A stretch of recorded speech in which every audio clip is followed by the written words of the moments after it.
Here is a question. Read it carefully and think about the answer. Let us solve it step by step. Let us first understand the key concept here. For ring chain tautomerism or for the relevant tautomerism being tested here, each of the three structures, I, 2, 3, are alkyl cyclohexane derivatives. The key point tested is whether each structure possesses the structural prerequisite, presence of alpha hydrogen atoms or a relevant functional arrangement to exhibit tautomerism. Moving on to the next step. Methylcyclohexane has a methyl group attached to the cyclohexane ring.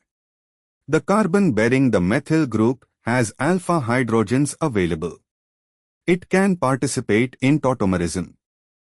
Moving on to the next step.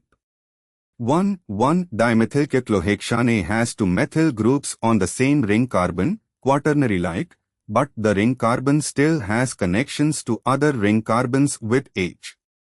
Alpha carbons on the ring adjacent to the gem-dimethyl carbon still bear hydrogens, allowing tautomerism. And for the final step, this structure has methyl substituents on the cyclohexane ring at different positions and all relevant carbons bear hydrogens that allow tautomeric equilibria. Since all three structures possess the necessary structural features, alpha hydrogens relative to the relevant carbon centers, to exhibit tautomerism, all of them can exhibit tautomerism. Options A, B, and C are eliminated because they each exclude one or more valid structures.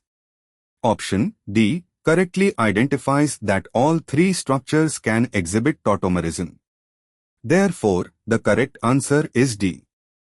Therefore, the correct answer is option D.